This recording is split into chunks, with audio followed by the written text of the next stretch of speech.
Hello, welcome to the weather update. It is about 8:30, March 14th, 2021, on this very windy, blustery day.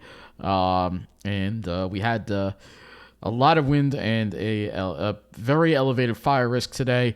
And unfortunately, a major fire I did a video on it, a number of videos on it. A major brush fire happened in Lakewood, spread into Brick.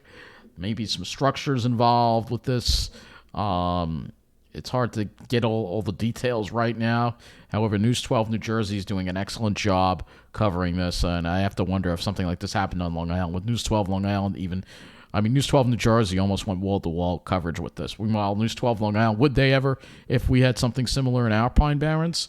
Probably not, because they gear to a certain demographic. That's what it seems like life's all about here on Long Island. It's all about a certain demographic. But hopefully I'll be wrong. If, God forbid, we have something like this happen on Long Island, hopefully News 12 will cover it. But the conditions are still dangerous out there.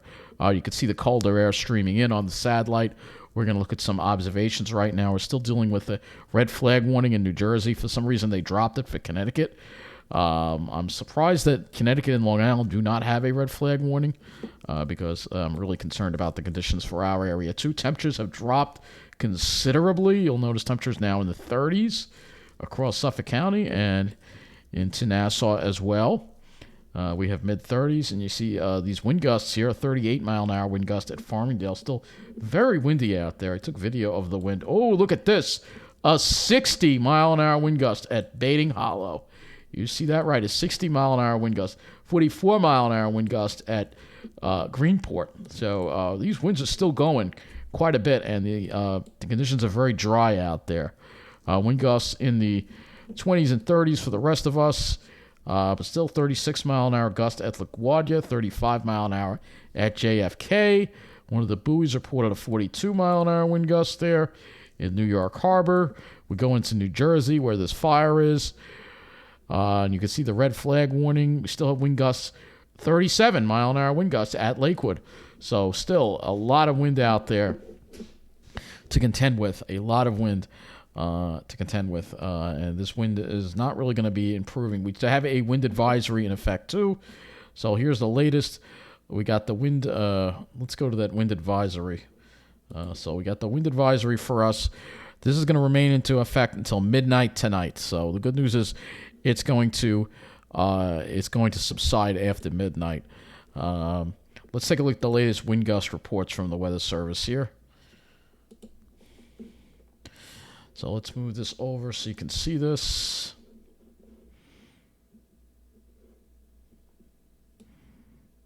So we have these wind gusts here that are Connecticut 56 miles an hour, Greenwich 55 miles an hour, New Haven 51 miles an hour, a 61 mile an hour report at Bayville. Wow. Montauk 49 mile an hour in Nassau County. In Orange County, upstate, 58 mile an hour wind gust. Midtown had a 50 mile an hour wind gust. Queens, JFK Airport, 54 mile an hour wind gust at 3:28 this afternoon. 48 miles an hour at Kew Gardens Hills. A 61 mile an hour gust reported at Stony Brook. A 60 mile an hour wind gust at Bayville. Apparently they had a 60 mile an hour wind gust at 4:15 in the afternoon. Eaton's Neck. We have a 58 mile an hour wind gust. Farmingdale Airport, 51 miles an hour wind gust. So pretty substantial. Robbins Reef Buoy had a 55 mile an hour wind gust. So a lot of wind out there. Very bad, the wind. And I have a video. It was almost hard to stand up. That's how hard that wind was blowing. So these kind of winds with such low humidity is what's going to cause this. And we look at some of the humidity levels right now. Farmingdale, for instance, the humidity is 34%. So that's kind of low. And we had even lower humidity throughout the day. Earlier on in the day, the humidity was as low as generally in the 20s. So we had a 22% humidity in the afternoon. So it's these kind of low humidity levels that are causing these brush fires. We'll look at Ocean County too as well, their airport as well. So they're 43. The humidity there is 35%. Still a north wind at 55, gusting to 25. And if we look at some of the observations here, You'll notice they did hit 55, so of course it's warmer there, so that also helps dry things out. And look at that, the humidity was as low as 17% in the afternoon there. So that's what I mean about the low humidity being a real danger when it comes to these fires.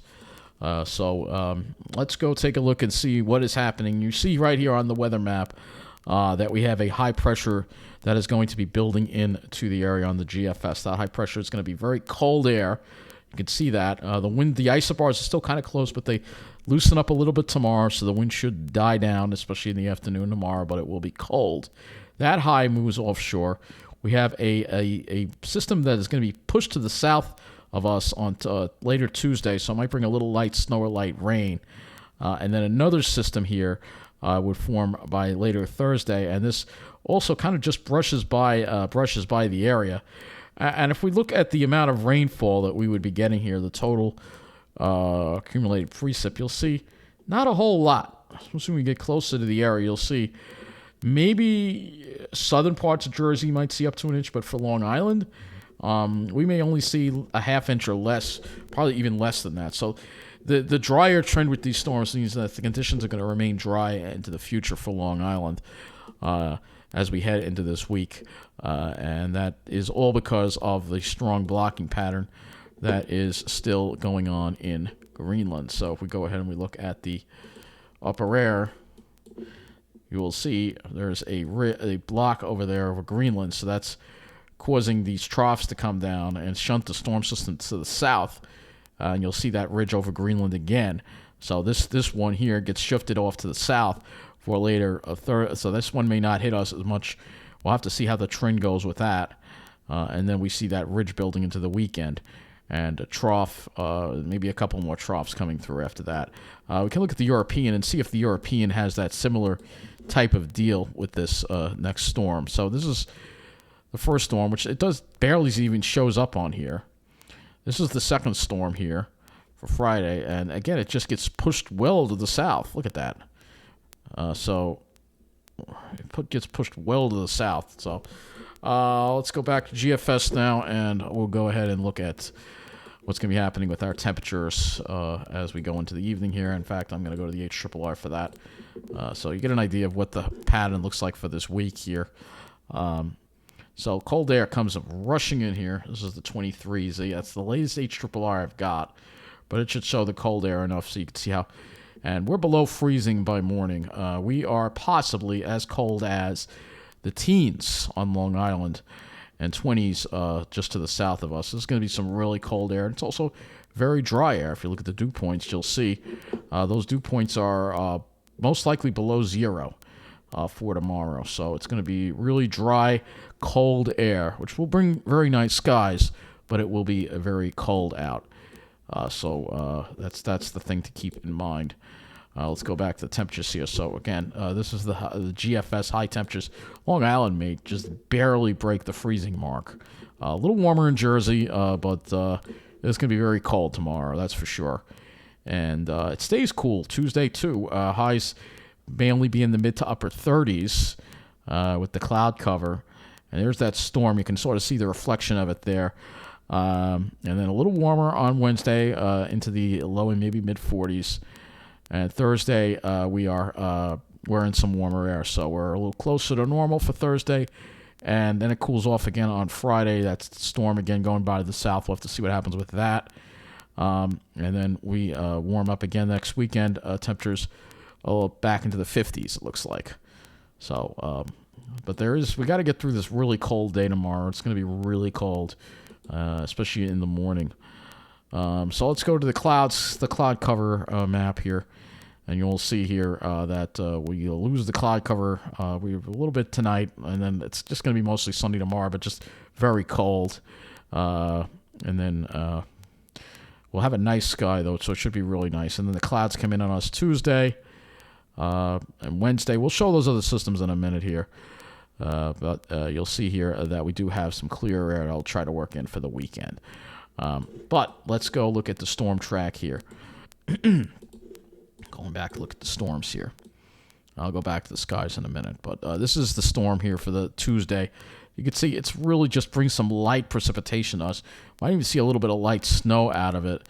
And then the next storm would be for Thursday. And again, the bulk of the moisture just seems to be being pushed off to the south here on this GFS.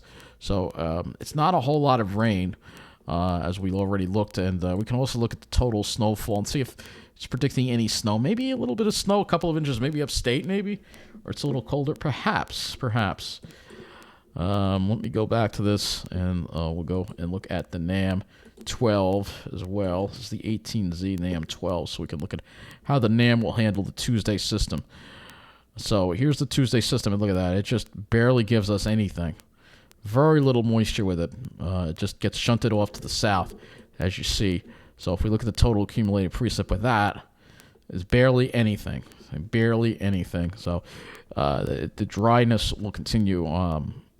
That's as far as much as I got on the NAM.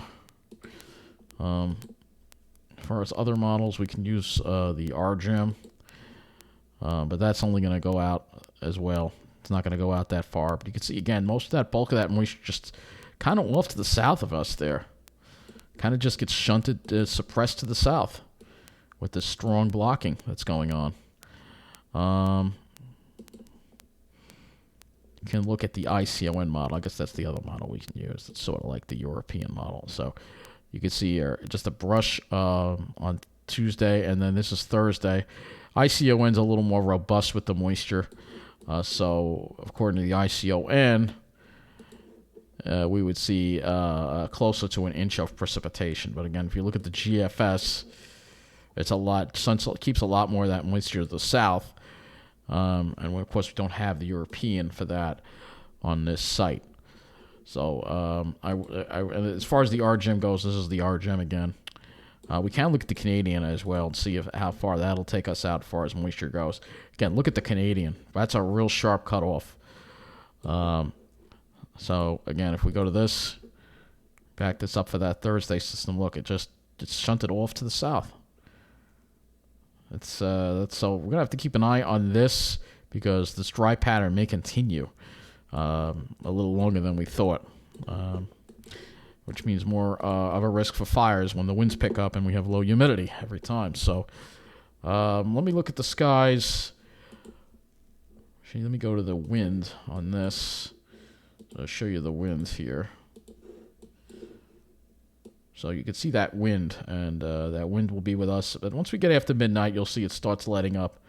Though it's still going to be a little high on the east end, probably until morning tomorrow, and then it starts letting up. Let's go look at the skies on them, but I'm pretty sure, we have an agreement that it'll be clear tomorrow. So those are the clouds today. Tomorrow, we have mostly sunny skies across the area. Really, entire area, New Jersey, Long Island, New York, whatever. The high clouds don't start really rolling in until you get toward sunset, 7 or 8 o'clock. Then you'll see those high clouds roll in. Let's go take a look at the Rgm. So this is the Rgm Sky cover. So same deal again. Clear day tomorrow. Should be a beautiful day. And then the cirrus rolls in later on. And then we'll have to see what happens. This kind of shows what's going to happen with the storm systems. But we will have a good deal of clouds after tomorrow. We'll have a number of cloudy days. But the question is, will we get any precipitation or not? That is the question. I can look at the windy.com as well.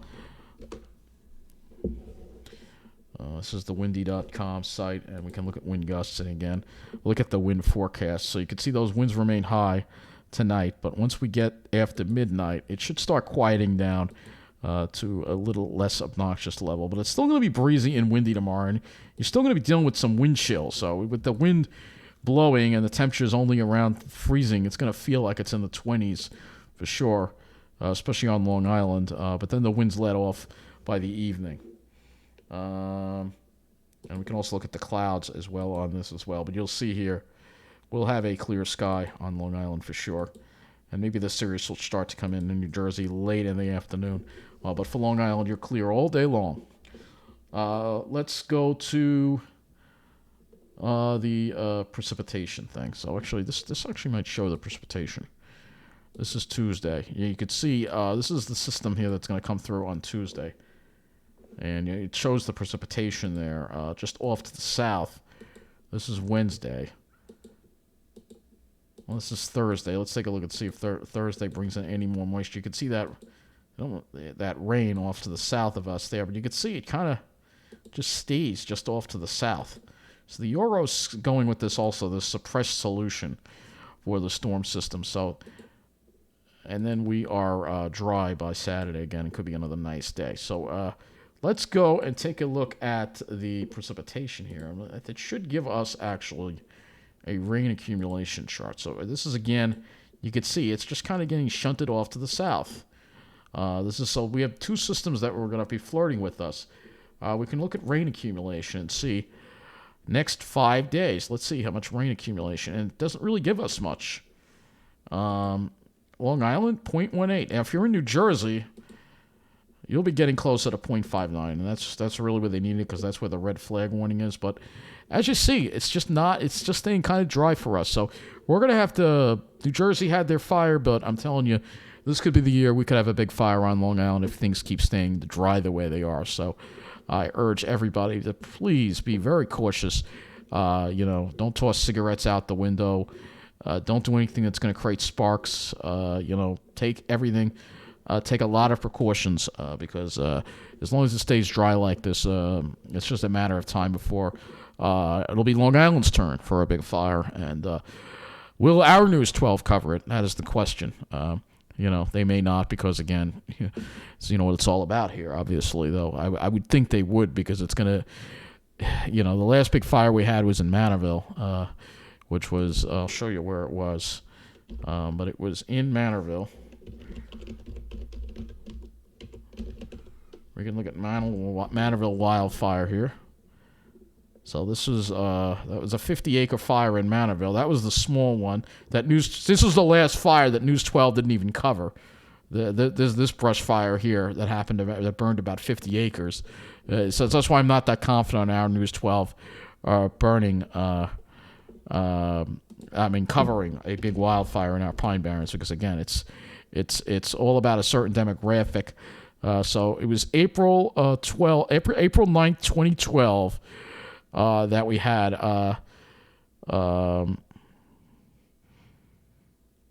thing. You'll notice nothing on News 12 about Pine Barrens wildfires. Isn't it interesting? But if I go to New Jersey wildfire, you'll see News 12 New Jersey will cover it. So you have plenty of coverage here. 6ABC also covered this too, by the way. It's just very interesting that it was, for whatever reason, in New York, it's all about Wall Street. But this is a weather update, so save that for another video, I guess. But I'm worried it will be our turn one day. So as long as things keep staying dry the way they are, this is why we need controlled burns. And yes, New Jersey does controlled burns, but the area that this happened in was not an area that they do controlled burns in. So that's why this happened. But this is exactly why we need to do more controlled burns on Long Island, because we don't want this happening. Fire is a normal part of the Pine Barrens, but let's do it in a controlled manner. There will be fires. That's part of the Pine Barrens ecosystem, but it's best to have them done in a controlled setting versus an uncontrolled setting. So that's going to be it for this weather update. Take care, and thanks for watching.